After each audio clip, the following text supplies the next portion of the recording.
বেশি মনরে আমার আর দিও না যন্ত্রণা বেশি মনরে আমার আর দিও না যন্ত্রণা আজকে যদি হতাম ভুলে যেতাম মদিনা আল্লাহুম্মা সাল্লি আলা আলি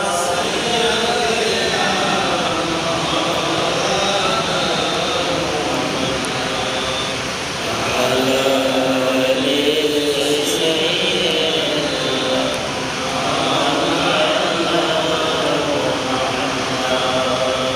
সকলে জবান করে পড়ি আল্লাহুম্মা সাল্লি আলা আলি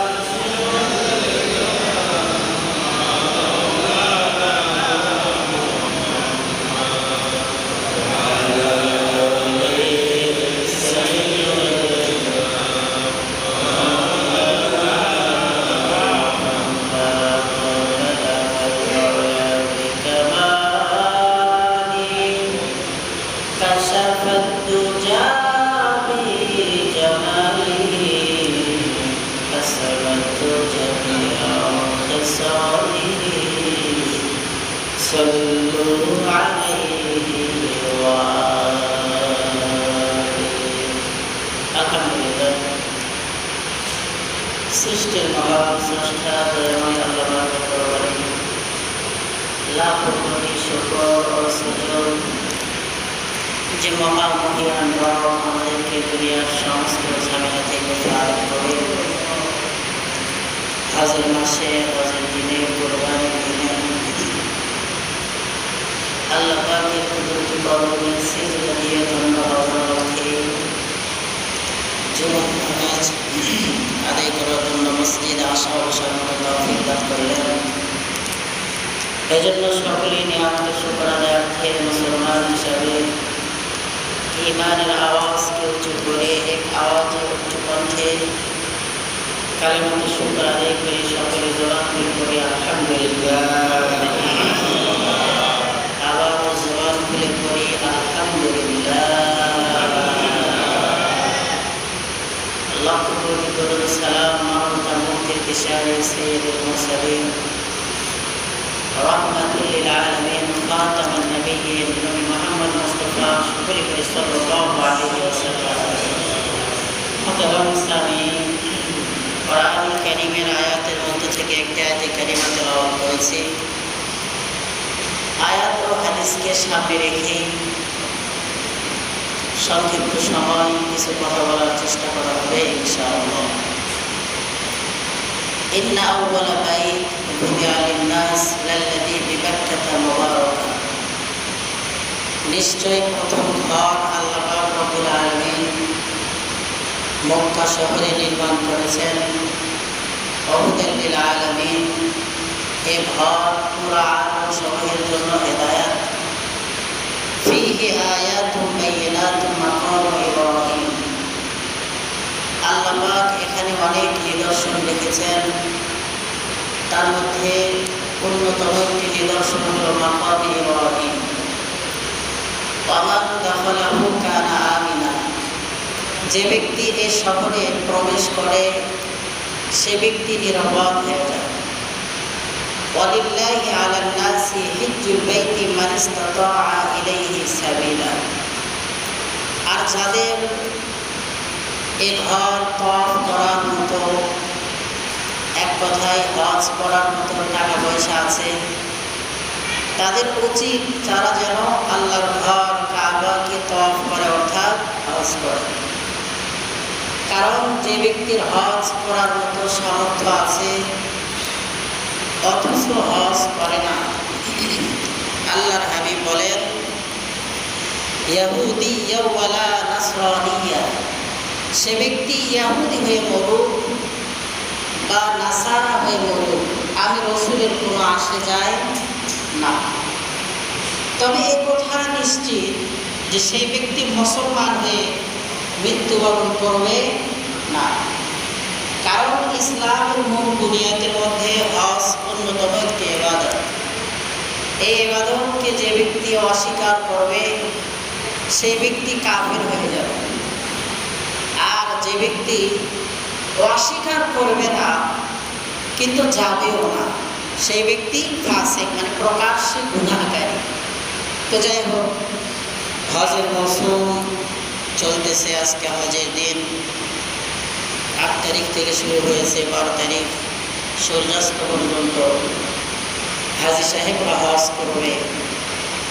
সারা বিশ্ব থেকে আল্লাহর ঘর জিয়ারত করার জন্য যারাই মক্কাতে গিয়েছেন সবার জন্যই আমাদের দোয়া করা, আল্লাহ পাক যেন সবাইকে হজ্জে মাবরুর নসিব করেন। সকলেই বলে আমিন।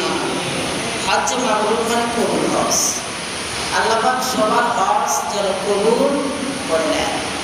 কারণ অনেক মানুষ আছে যারা টাকা পয়সা খরচ করে হজে যাবে কিন্তু আল্লাহ পাক তাদের হজ কবুল করবে না।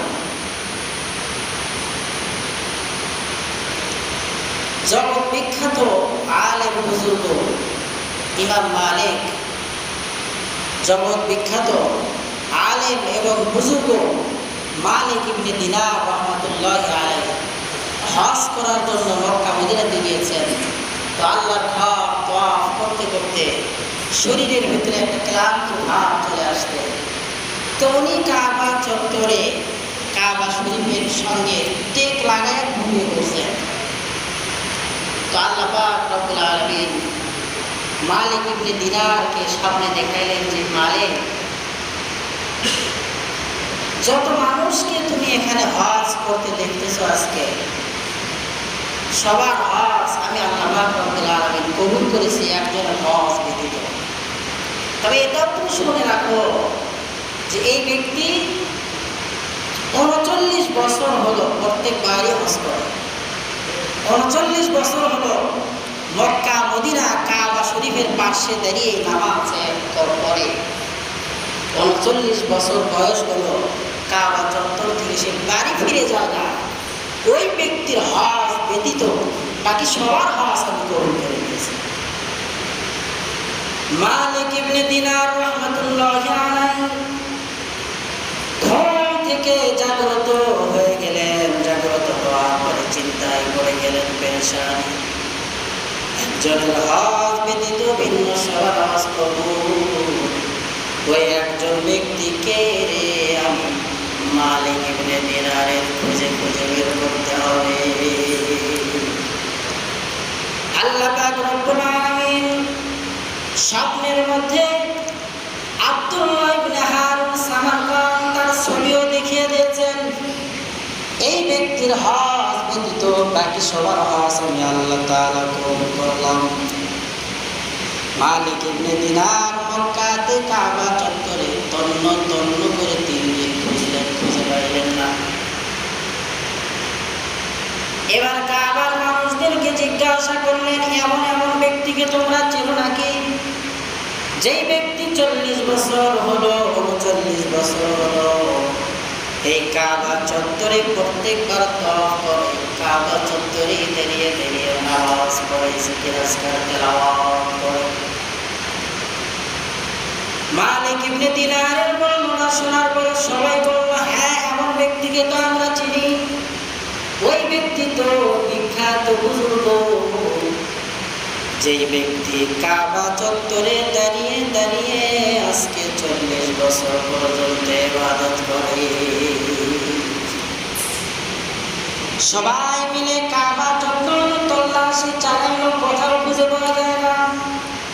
মালিক ইবনে দিনার সহ মক্কার মানুষগুলো খুঁজে খুঁজে মক্কার মরুভূমির মধ্যে আব্দুল্লাহ ইবনে সামারকানকে খুঁজে পাইলেন, কিন্তু তাকানোর পর দেখে মরুভূমির ভিতরে এমন একটি গাছ আছে, গাছের নিচে দাঁড়িয়ে আব্দুল্লাহ ইবনে হারুন সামারকানের নামাজের দল। ইমাম মালিক যতই দেখে, মালিক ইবনে দিনার যতই দেখে ততই আশ্চর্য হয়ে যায়। এই মানুষের হজ কবুল হয় না, কার হজ কবুল হয়? মালিক ইবনে দিনার ডাক দিয়ে বলল, যুবক, আমারে কি চিনো? যুবকের সব অন্তর, দিল, কাশ সব বলা। বললাম, মালিক ইবনে দিনার, আপনার কথা বিভিন্ন বইয়ের মধ্যে, জ্যোতি বইয়ের মধ্যে আমি পড়েছি, আপনি জগৎ বিখ্যাত আলেম। আজকে তোমার এই হালত কেন? নামাজের মধ্যে দাঁড়িয়ে আছে, কিন্তু এই যে এখানে একটা হাড় আছে, হাড়ের মধ্যে শিকল, আবার অপর পার্শ্বের শিকলের মাথা হল এই বৃদ্ধাঙ্গুলের মধ্যে, এখানেও শিকল লাগানো, ওখানেও শিকল লাগানো, নামাজের মধ্যে দাঁড়িয়ে আছে। মালিক ইবনে দিনার রাহমাতুল্লাহ আলাইহি বলল, তোমার এই হালতটা কেন? তিনি জিজ্ঞাসা করলেন। মালিক ইবনে দিনারের জিজ্ঞাসার পরে তিনি উত্তর দিলেন আর বললেন, ওই দিন থেকে আমি আমার শরীরের ভেতরে আঘাত করি, যেই দিন থেকে আমি আমার মার কলিজায় আগুন লাগাইছি। এত ইবাদত করেন আপনি, কিন্তু আপনার ইবাদত কবুল হয় না কেন? আব্দুল্লাহ ইবনে হারুন সামারকান্দ বলে, হুজুর শোনেন শোনেন, একদিন রজনীতে আমি মদ্যপান করে বাসায় গেলাম। আমার জনমদুহিনী মা আমাকে ডাক দিয়ে বলে, আব্দুল্লাহ, রমজানের চাঁদ উদিত হয়েছে, মসজিদে যাও। আমি মার কথা না শুনে মারে আঘাত করছি। আঘাত করার সঙ্গে সঙ্গে মা জমিনে পড়ে গিয়েছে। এরপরে মা মানে বলে, সন্তান, আমার ঘর থেকে তাড়াতাড়ি বাহির হয়ে যাও, কারণ তোমার মতো বেনামাজি সন্তানরা আমি মা আমার ঘরে জায়গা দিতে পারি না। মার কথা শোনার পরে সন্তানের মেজাজ খারাপ হয়ে গেছে। একটা পর্যায়ে মাকে নিয়ে অঙ্গারের মধ্যে, চুলার মধ্যে নিক্ষিপ্ত করার সঙ্গে সঙ্গে মা ইন্তেকাল করেছে।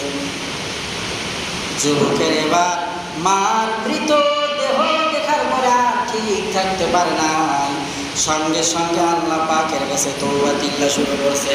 ওই 40 বছর থেকে আজকে 40 বছর পর পর্যন্ত এই একটা ভুলের জন্য আল্লাহ পাকের কাছে তওবা করে।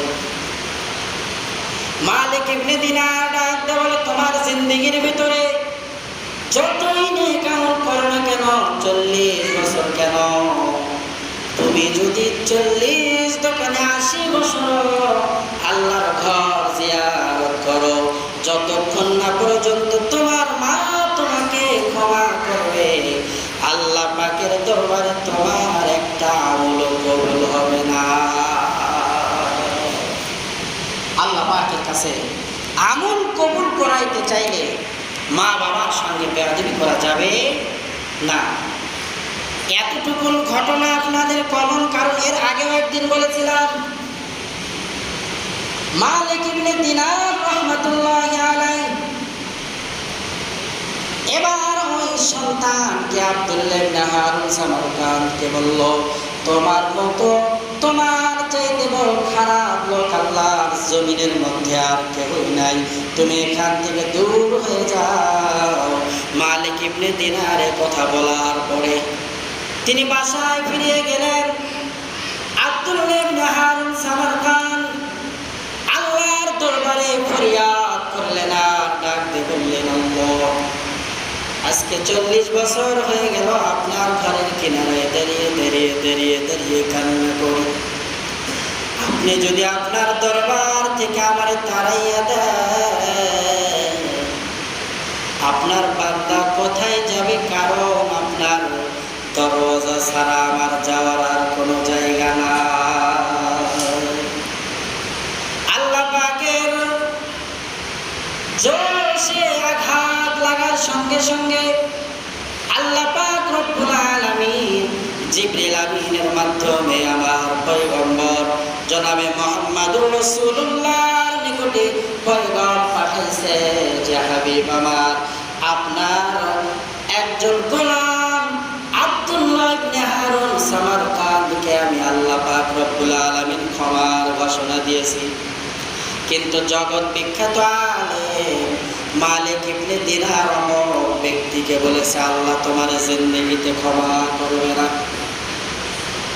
মালিক ইবনে দিনার আবার রাত্রিবেলায় ঘুমিয়ে গিয়েছে। আল্লাহর হাবিব সাল্লাল্লাহু আলাইহি ওয়াসাল্লাম এসে বলে, ও মালিক ইবনে দিনার, তোমাকে কথা বলার সাহস কে দিল যে অমুক ব্যক্তির আমল আল্লাহ পাক কবুল করবে না, অমুক ব্যক্তিকে আল্লাহ জান্নাত দেবে না, এই কথা বলার সাহস তোমাকে কে দিল? এমন কথা বলা যাবে? একজন ব্যক্তি নামাজ আদায় করে না, আপনি তাকে বেনামাজি বলতে পারেন। একজন ব্যক্তি পুণ্যের কাজ করে না, তাকে আপনি খারাপ বলতে পারেন। তবে এই কথা আপনি বলতে পারেন না যে আল্লাহ পাকের জান্নাত তোমাকে জীবনে দিবে না আল্লাহ পাক। একজন ব্যক্তি খারাপ হতে পারে, তাই বলে কি তাকে আবু জেহেল বলা যাবে? কথা বলেন, বলা যাবে? যে যত বড়ই খারাপ হোক না কেন, আবু জেহেল, উতবা, সাইবা এগুলো শব্দ ইউজ করা কোনো মুমিনের পক্ষে শোভা পায় না, কোনো মুসলমানের পক্ষে এটা শোভা পায় না।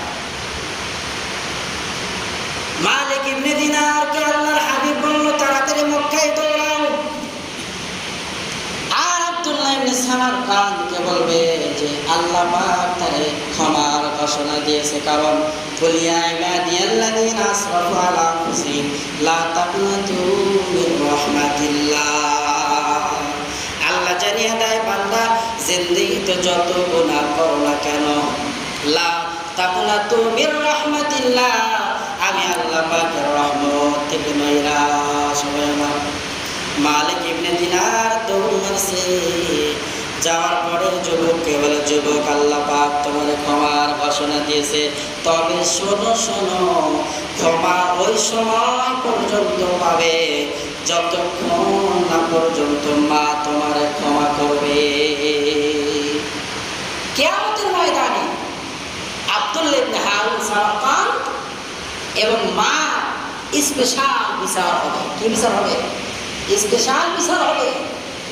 মাকে দাঁড়িয়ে দেওয়া হবে, সন্তানের বিচার করবে স্বয়ং আল্লাহ পাক রব্বুল আলামিন। জাহান্নামের শিকল লাগিয়ে আব্দুল্লাহ ইবনে হারুন সামারকান্দকে আল্লাহ পাক রব্বুল আলামিন ক্ষমার ঘোষণা দেওয়ার পরেও মা ক্ষমা করে নাই বিধায় তার শরীরের ভিতরে শিকল লাগিয়ে জাহান্নামের দিকে টানতে থাকবে এবং 3 দিন পর্যন্ত উপর দিক করে, পা উপর দিক দিয়ে, মাথা নিচের দিকে দিয়ে জাহান্নামের আগুনে আল্লাহ পাক রব্বুল আলামিন আব্দুল্লাহ ইবনে হারুন সামারকান্দকে জ্বালাবে 3 দিন পর্যন্ত, 72 ঘন্টা। আল্লাহ পাক বলে যে ব্যক্তি মার সঙ্গে বেয়াদবি করবে, যে ব্যক্তি পিতা মাতার হক আদায় করবে না, সে ব্যক্তির জিন্দেগির সব আমল বরবাদ। আমি আল্লাহ তাআলা তাকে ক্ষমা করলেও, মা বাবা যদি ক্ষমা না করে, মাকে একটা লাঠি দিলেন, কথার কথা, মাকে থাপ্পড় দিলেন, মা যদি আপনাকে আমাকে ক্ষমা না করে, আল্লাহ পাকের ক্ষমা দিয়েও জান্নাত পাওয়া যাবে না। আব্দুল্লাহ ইবনে হারুন সামারকান্দকে আল্লাহ পাক রব্বুল আলামিন ক্ষমা করে দিয়েছেন। 3 দিন পরে সন্তানের জাহান্নামে পড়া দেখে 3 দিন পরে মা তার মুখ দিয়ে বলবে, আল্লাহ আমি আমার সন্তান আব্দুল্লাহ ইবনে হারুন সামারকান্দকে ক্ষমা করে দিলাম। এই 72 ঘন্টা পরে আব্দুল্লাহ ইবনে হারুন সামারকান্দের জাহান্নাম থেকে আল্লাহ পাক উঠিয়ে জান্নাতের মেহমান বানিয়ে দিল। সুবহানাল্লাহ। আসুন ভাইরা আমার, মা বাবার সঙ্গে কখনো বেয়াদবি করা যাবে না, চাই সে যে কেউ হোক না কেন। কাবার ইমাম হলেও লাভ নাই, মক্কা মদিনার ইমাম হলেও লাভ নাই, বাইতুল মুকাররমের খতিব হয়েও কোনো লাভ নাই, সে যে কেউ হোক না কেন। আসুন মা বাবার সঙ্গে যেন সদাচরণ করে আমরা চলতে পারি। মা বাবার সঙ্গে সদাচরণ নেয়। মা পাশের বাড়িতে, বাড়ির এক কর্নারে ছোট্ট ঝুপড়ির মধ্যে থাকে, আপনি লক্ষ লক্ষ টাকা খরচ করে হজ করার জন্য গেলে আপনার এই হজের আল্লাহ পাকের কাছে 1 কিঞ্চিত পরিমাণ কোনো মূল্য নেই। সুন্দর বাড়ি করছেন, সবাইকে বাড়ির সবার জন্য আলাদা আলাদা ঘর করছেন, সন্তানের জন্য, বেবির জন্য, আপনার জন্য। বড় দুঃখ, আত্মীয় স্বজন যারা বেড়াতে আসবে তাদের জন্য ভিআইপি বসার ব্যবস্থা করলেন, কিন্তু ওই দেখা যায় খুলির আগারিত মার জন্য টিনের একটা ঘর করে রাখছেন। আপনার এই ঘর বাড়ির দাম আছে? ঘর করলেন 5 তালা, ফাইন করে ঘর টর করে এখন আল্লাহর ঘর তরফ করার জন্য যাইতেছে। মরদ না হিজলে। শুনতে খারাপ শোনা গেলেও এটাই সত্য, যে ব্যক্তি মা বাবা হক আদায় না করে হজ করতে যায় তাদের হজ তো কবুল হবেই না। মা বাবার চেহারার দিকে তাকাইলে কবুল হজের সব। কি হজের সব? কথা বলেন, কি হজের সব? মার চেহারার দিকে তাকাইলে কবুল হজের সব। লক্ষ লক্ষ টাকা খরচ করা লাগে। হজের মৌসুম চলে, আল্লাহ পাক রব্বুল আলামিন যাদেরকে নিয়েছেন আল্লাহ পাক সবাইকে যেন হজ্জে মাবরুর নসিব করেন, সকলেই বলে আমিন। আর আমরা যারা যাইনি আল্লাহ পাক যেন আমাদেরকেও কাবা চত্বরে গিয়ে লাব্বাইক লাব্বাইক বলার মতো তৌফিক দান করেন। সেখানে রয়েছে অনেক নিদর্শন, ফিহা আয়াতুন বাইয়িনাতুন মাকাম ইব্রাহিম। এরপরে হজরে আসওয়াদ, যেটার নাম ছিল হজরে আবিয়াজ, মানে সাদা পাথর। এখন সেই পাথরটা কালো, মানুষের গুনাহ চুষতে চুষতে পাথরটা কালো হয়ে গেছে। যারা বৃদ্ধ তারা যদি পাথরে চুমা নাও দিতে পারে, আল্লাহর হাবিব বলেছেন পাথর বরাবর, বুক বরাবর দাঁড়িয়ে ইশারা করবে, তারপরেও তার জীবনের গুনাহ মাফ। সুবহানাল্লাহ বলে। এলাকার অনেকে হজে যায়, তা আসার পরে তাতে শোনেন যে এই পাথরে কি চুমা দিয়েছ? না, তোর হজই তো হয়নি, তোর জিন্দিগির গুনাহই তো ক্ষমা হয়নি। পাথরের চুমা দিলেও জিন্দিগির গুনাহ ক্ষমা হয়, অথবা যদি চুমা দেওয়ার মতো পরিস্থিতি না হয়, কেউ না দিতে পারে ভিড়ের কারণে, যদি অসুস্থ হয়, তাহলে দূরে দাঁড়িয়ে ইশারা দিয়ে চুমা দিলেও আল্লাহ পাক তার জিন্দিগির সমস্ত গুনাহ মাফ করে দেয়। সুবহানাল্লাহ। আল্লাহ পাক আমাদের সবাইকে যেন হজ করার মতো তৌফিক দান করে, রসুলের রওজার কিনারায় দাঁড়িয়ে যেন সালাম দেওয়ার মতো তৌফিক দান করে। আমার তৌফিক ইল্লা বিল্লাহ।